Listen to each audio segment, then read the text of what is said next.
నిన్న చూసిన నేను ఏది ముఖ్యమంత్రి గారి మాటలు చూసాను నిన్న ఏది ఆపరేషన్ కగారు విషయంలో. ఇప్పుడు వాళ్ళ చేత తుపాకులు ఉంటాయి, మావోయిస్టుల చేతిలో తుపాకులు ఉన్నాయి. దాన్ని రాష్ట్ర ముఖ్యమంత్రి గారు ఏమంటారు, సామాజిక కొంత చూస్తున్నట్టారు. ఇది ఎక్కడ పద్ధతి? వాళ్ళ చేతిలో తుపాకులు ఉన్నాయి, వాళ్ళు మైండ్స్ని పెట్టిండ్రు పోలీసులు చంపడానికి. మీ కాంగ్రెస్ పార్టీ ప్రభుత్వమే మావోయిస్టులను నిషేధించింది, కాంగ్రెస్ పార్టీ ప్రభుత్వమే నిషేధించింది. మీ ప్రభుత్వం మీ పార్టీని నిషేధించినటువంటి దాన్ని మీరు పడుచుకోకుండా దాని సామాజిక కొంత చూస్తున్న రాష్ట్ర ముఖ్యమంత్రి చెప్పడము, మంత్రులు దీన్ని ఖండించడము, ఇది మంచి పద్ధతి కాదు. దమ్ముంటే ధైర్యం ఉంటే రాష్ట్ర ముఖ్యమంత్రి గారిని చలో మావోయిస్టులను నిషేధం తొలగించే దమ్ము మీకుందా? మరి ప్రజలు తిరగబడతారు ఇవాళ. కానీ దాని గిరిజనుల పేరుతోని దాన్ని చూడడానికి మంచి పద్ధతి కాదు. గిరిజనులు ఎవరు పోలీసులను చంపరు, గిరిజనులు ఎవరు మైండ్స్ పెట్టి బ్లాస్టింగ్ చేయరు, గిరిజనులు ఎవరు అమాయకులను చంపరు, గిరిజనుల చేత తుపాకులు ఉన్నాయి. కాబట్టి అనేక మంది అమాయకులను చంపిర్రు. కూడా దాని మీద ఈ సంఘాలు ఎప్పుడు మాట్లాడాయి. ఇవాళ వచ్చి ఇలా చర్చలు జరపాలంటే తుపాకీ చేతిలో ఉన్నటువంటి వ్యక్తులతో నిషేధింపబడిన సంస్థతో ప్రభుత్వం ఏ విధంగా చర్చలు జరపాలి దాని మీద చెప్పాలి.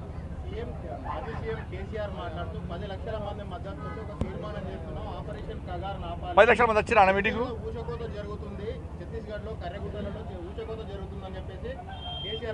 ఇక మళ్ళీ కనబడే. ఇప్పుడు ఈ నాయకుడు ఒకటే నేను స్పష్టంగా చెప్తున్నా, ఇద్దరు నాయకులకు చెప్తున్నాను, మీరు పోటీ పడి వాళ్ళకి సపోర్ట్ చేసే ప్రయత్నం చేస్తున్నారు. ఇవాళ మహాముత్తార మండల్లో ఒక ఎస్ఐని బ్లాస్టింగ్తో చంపేశారు. ఆ రోజు ఎస్ఐ భార్య సీమంతం పాపం. ఒక కానిస్టేబుల్ చంపేసారు ఆ రోజే, ఆ కానిస్టేబుల్ కొడుకు బర్త్డే. మరి ఆ రోజు ఈ కేసీఆర్ గారు వేరు, రేవంత్ రెడ్డి గారు వేరు. వాళ్ళ దూరదర్శన్ రిపోర్టరు ఆడ టెలికాస్ట్ కవరేజ్ కోసం పోతే ఆయన చంపేశారు నక్సలైట్లు. మరి ఆ రోజు కేసీఆర్ గారు ఎందుకు మాట్లాడలే, ఈ సంఘాలు ఎందుకు మాట్లాడలే, రేవంత్ రెడ్డి ఎందుకు మాట్లాడలే? అరే వరంగల్ జగన్మోహన్ రెడ్డి మా కార్యకర్తలు చంపేశారు, జాతీయ జెండా ఎగరేసి చంపేశారు, అప్పుడు ఎందుకు మాట్లాడలే? వీళ్ళు మధుసూదన్ గౌడ్ చంపేశారు, అప్పుడు ఎందుకు మాట్లాడలే? రామన్న గోపన్న చంపేశారు, అప్పుడు ఎందుకు మాట్లాడలే?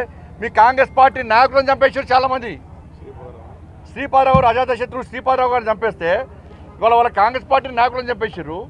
కేసీఆర్ గారు టీడీపీలో ఉన్నప్పుడు టీడీపీ నాయకులను చంపేశారు, అప్పుడు ఎందుకు మాట్లాడలే? కేసీఆర్ గారు ఎందుకు మాట్లాడలే? రేవంత్ రెడ్డి ఎందుకు మాట్లాడలే? ఇలా పోటీ పడి మాట్లాడే ప్రయత్నం చేస్తున్నారు.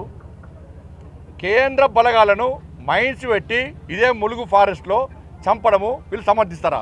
ఇద్దరు నాకు సమర్థిస్తారా? చర్చలు జరిపే ప్రసక్తి లేదు. వాళ్ళు తుపాకీ వీడాల్సిందే, పోలీసులకు లొంగిపోవాల్సిందే, వాళ్ళ ప్రవర్తన మార్చుకోవాల్సిందే.